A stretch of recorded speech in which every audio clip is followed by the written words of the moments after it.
O restaurante, o Terraço Nobre, irradiava luxo no coração da cidade. Era o reino da elegância, onde os poderosos se reuniam para fechar negócios milionários. Lâmpadas de cristal projetavam uma luz dourada sobre as toalhas de linho branco. Era uma noite fria de novembro, quando Gustavo Mendes, 43 anos, CEO da Mendes Capital, um dos maiores fundos de investimento do país, entrou no restaurante com seu sorriso predador. Alto, com um terno feito sob medida de R$40 mil e um Rolex de ouro branco. Cada detalhe gritava poder e superioridade. Gustavo, embora nascido na pobreza, havia construído um império financeiro que o transformara em algo duro. Ele havia esquecido de onde veio. Para ele só existiam vencedores e perdedores. Naquela noite, sua missão era impressionar 3 investidores para garantir R$500 milhões em seu novo fundo. Ele havia reservado a melhor mesa e as garrafas mais caras. Carolina Farias tinha 32 anos e trabalhava como garçonete no Terraço Nobre havia 4. Formada com honras em letras, sonhava em ser professora, mas a necessidade de pagar o aluguel a havia levado ao restaurante. Ela fazia seu trabalho com dignidade. Mas Carolina guardava um segredo. 3 anos e meio antes, em abril, ela fora contatada pelo Registro Nacional de Doadores de Medula Óssea. Ela era compatível com uma menina de 7 anos com leucemia, precisando urgentemente de um transplante. O sistema era anônimo. Carolina aceitou de imediato. O procedimento foi doloroso, mas ela chorou de alegria ao saber que o transplante dera certo. No hospital, ela viu uma foto da menina, linda, com grandes olhos castanhos e um sorriso valente. E ao lado dela, o pai, um homem elegante com os olhos inchados de gratidão pelo doador anônimo. Carolina guardou aquela foto como um tesouro. Naquela noite de novembro, ao se aproximar da mesa de Gustavo, Carolina reconheceu o rosto. Era ele, o pai da menina que salvara. O coração se encheu de alegria. Ela sorriu profissionalmente e perguntou o que desejavam. Gustavo mal a olhou, pedindo rudemente. Ele estava ocupado exibindo seus sucessos financeiros, sua mansão e seu iate. Quando Carolina retornou com as bebidas, ele pediu uma garrafa de vinho raríssimo, de R$50 mil. Enquanto Gustavo falava sobre uma aquisição hostil, gesticulando para enfatizar sua astúcia, seu cotovelo atingiu a garrafa que Carolina estava prestes a pousar. A garrafa caiu no chão de mármore, explodindo em 1000 pedaços. O vinho tinto se espalhou. O restaurante emudeceu. Gustavo olhou para Carolina com desprezo. Não pediu desculpas. Em vez disso, disse em voz alta que era inaceitável contratar pessoal tão incompetente. Havia arruinado uma garrafa de R$50 mil por pura falta de jeito. Perguntou sarcasticamente se ela poderia pagar com o salário de garçonete ou se precisaria de 6 meses de turnos extras para reembolsar. Carolina sentiu o rosto queimar de vergonha enquanto se ajoelhava para recolher os cacos de vidro com as mãos trêmulas. As lágrimas ameaçavam cair. Gustavo continuou sua crítica, dizendo aos convidados que aquele era o problema do país. Gente incapaz que não conseguia fazer nem trabalho simples. Carolina, ajoelhada, recolhendo vidros cortantes, ouvia aquele homem destruir sua dignidade. E algo dentro dela se quebrou. Era ele, o homem que implorava pela vida da filha, e agora a tratava como lixo humano por causa de uma garrafa. O gerente se apressou à mesa, desculpando-se e garantindo que o vinho e a refeição seriam de cortesia. Gustavo assentiu. Carolina terminou a limpeza e levou a nova garrafa com extremo cuidado, afastando-se rapidamente. Mas a raiva que sentia crescer era como fogo líquido. Naquela noite, Carolina não dormiu. Via o rosto de Gustavo, o homem que chorou na foto e o mesmo que a humilhou. Ela abriu a gaveta onde guardava a foto. Os dias seguintes seriam um inferno. Os dias seguintes à humilhação, no Terraço Nobre, foram torturantes para Carolina Farias. Gustavo Mendes retornou ao restaurante várias vezes, sempre com a mesma arrogância. O diretor a advertiu a ser mais cuidadosa. O limite foi cruzado uma semana depois. Gustavo almoçava com colegas. Um deles fez um comentário vulgar sobre Carolina. Gustavo riu, acrescentando audivelmente que pelo menos a garçonete era decorativa, ainda que inútil. Naquele momento, algo dentro de Carolina explodiu. A dor e a raiva superaram o medo de perder o emprego. Com a voz trêmula, mas firme, ela se aproximou da mesa, ignorando os convidados. Senhor Mendes, eu preciso lhe dizer algo. Gustavo, irritado, permitiu que ela falasse ali, na frente de todos. Carolina respirou fundo. As palavras vieram com uma força inesperada. Há 3 anos e meio, eu doei minha medula óssea a uma criança de 7 anos com leucemia. Suportei dores terríveis por semanas. No hospital, me mostraram uma foto da menina depois do transplante. Ela era linda, e ao lado dela estava o pai, com os olhos cheios de gratidão pelo doador anônimo. A mesa mergulhou em silêncio. Gustavo olhava para ela, confuso. Carolina continuou, as lágrimas escorrendo. Essa criança era Júlia Mendes. Esse pai agradecido era o Senhor. Eu sou a doadora que salvou a vida da sua filha, e o Senhor me tratou como lixo durante toda esta semana. O choque atingiu Gustavo com uma força brutal. Ele empalideceu. O garfo que segurava caiu no prato.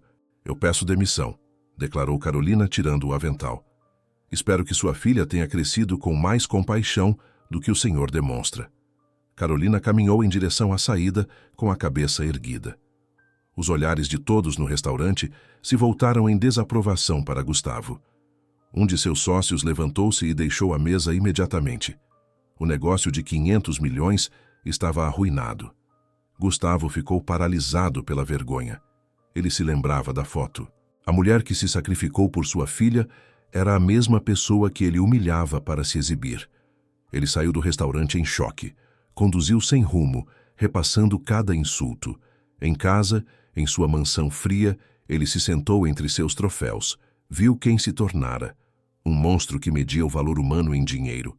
A ligação para Júlia, sua filha, foi devastadora. Gustavo contou tudo. A voz de Júlia estava cheia de mágoa. Eu não te reconheço, pai. O pai que eu amo jamais faria isso. O que aconteceu com você? Gustavo sentiu apenas vergonha. Nos dias seguintes, a história se espalhou. Gustavo se tornou um pária social. Clientes retiraram investimentos. Ninguém queria se associar ao homem que humilhou a salvadora de sua filha. Ele tinha que encontrar Carolina, não para reparar sua reputação, mas porque precisava tentar fazer o certo. A queda social e profissional de Gustavo Mendes foi vertiginosa. Ele se olhava no espelho e via um estranho, rico, mas miserável. Ele levou 3 semanas para encontrar Carolina Farias. Ela havia voltado para o pequeno apartamento de seus pais no bairro da Serra. Ele tomou o metrô e caminhou 20 minutos sob chuva gelada até a porta dela. Seu João, o pai de Carolina, abriu a porta. Reconheceu Gustavo pelas notícias e, apesar da raiva, chamou a filha. Carolina se apresentou na porta, sem o uniforme, mais forte. Olhou para ele sem emoção, esperando. Gustavo não sabia por onde começar. Finalmente disse a verdade. Eu não vim pedir perdão, não posso. O que fiz é imperdoável. Eu vim apenas para dizer que você tinha razão. Eu me tornei um monstro, e olhar para Júlia nos olhos e dizer quem eu havia me tornado foi a coisa mais difícil e necessária da minha vida. Carolina o ouviu em silêncio. Depois disse com voz plana, sem raiva. Eu não quero seu dinheiro. Não quero sua ajuda. Não quero nada de você. Eu fiz o que fiz por Júlia, não por você. E eu faria de novo, mesmo sabendo como você me trataria depois. Gustavo assentiu, as lágrimas nos olhos. Eu sei. E isso te torna infinitamente melhor do que eu. Mas eu preciso te dizer algo. Júlia quer te conhecer. Ela chorou por horas quando eu contei. Não pelo que você fez, mas pelo que eu fiz. Ela merece te agradecer pessoalmente por ter salvado a vida dela. Carolina hesitou.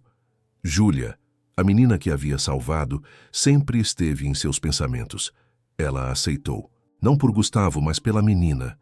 O encontro foi organizado em uma cafeteria discreta. Júlia chegou acompanhada apenas pelo pai, nervosa e emocionada. Ela tinha 11 anos, saudável, cheia da energia que a doença havia roubado. Quando viu Carolina, Júlia correu para ela e a abraçou forte, chorando em seu peito. Obrigada. Obrigada por me salvar. Você é minha heroína. Carolina a abraçou, também chorando, sentindo cada sacrifício de 3 anos atrás se tornar infinitamente significativo. Passaram horas conversando. Júlia contou seus sonhos de ser médica. Gustavo permaneceu em silêncio, observando a interação. Via o contraste doloroso entre a generosidade incondicional de Carolina e sua crueldade. Ao final, Júlia perguntou a Carolina se poderiam manter contato. Carolina aceitou. Quando Júlia se afastou, Gustavo encontrou coragem. Você me salvou não apenas a Júlia. Você me obrigou a ver em quem eu havia me transformado. E embora eu nunca possa reparar o que fiz, ao menos tentarei mudar quem eu sou agora. Carolina o olhou longamente e disse algo que Gustavo não esperava. O perdão não é para você, é para mim. Guardar rancor me envenenaria. Eu escolho não deixar que isso defina o resto da minha vida. Júlia merece ter um pai melhor. Torne-se esse homem. Nos meses seguintes, a vida de Gustavo Mendes mudou radicalmente. Ele vendeu a mansão, o iate e os carros de luxo. Manteve apenas o apartamento para a filha. Reduziu drasticamente seu estilo de vida e descobriu que não sentia falta do luxo. Transformou seu fundo de investimento focando em startups sociais e projetos que criavam valor humano real. Seus ex-colegas acharam que ele havia enlouquecido. Os rendimentos eram menores, mas Gustavo descobriu algo revolucionário. Ele dormia melhor à noite. Ele começou a fazer trabalho voluntário no registro de doadores, contando sua história sem censura e usando sua vergonha como ferramenta educativa. Carolina Farias finalmente encontrou um emprego que valorizava sua formação, em uma editora internacional. Não pagava milhões, mas era digno e significativo. Júlia desenvolveu uma linda relação com Carolina, vendo-a mensalmente. Carolina se tornou uma figura que lhe mostrava que o valor de uma pessoa está no caráter. 3 anos após aquela terrível noite no restaurante, Gustavo, Júlia e Carolina jantaram juntos no Terraço Nobre. Gustavo havia pedido a mesma mesa, não para celebrar, mas para lembrar. Durante o jantar, Gustavo disse: Carolina, eu nunca poderei te pagar pelo que fez. Você salvou Júlia 2 vezes. A primeira com sua medula. A segunda, quando me obrigou a ver o monstro em que eu havia me tornado. Júlia tem hoje um pai imperfeito, mas que ao menos tenta ser humano. E isso é graças a você. Carolina sorriu. Todos merecemos segundas chances. Júlia a teve graças ao transplante. Você a teve graças à verdade. Use-a bem. Gustavo nunca mais foi respeitado nos círculos financeiros de elite, mas ganhou algo mais precioso: o respeito da filha e a capacidade de se olhar no espelho sem sentir nojo. Carolina não ficou rica, mas sabia, a cada dia, que havia feito o mais importante que um ser humano pode fazer: salvar uma vida. E nenhuma humilhação de Gustavo podia tirar isso dela. A lição era clara: trate cada pessoa com respeito fundamental, porque o garçom que te serve hoje pode ser o anjo que salvou quem você mais ama amanhã.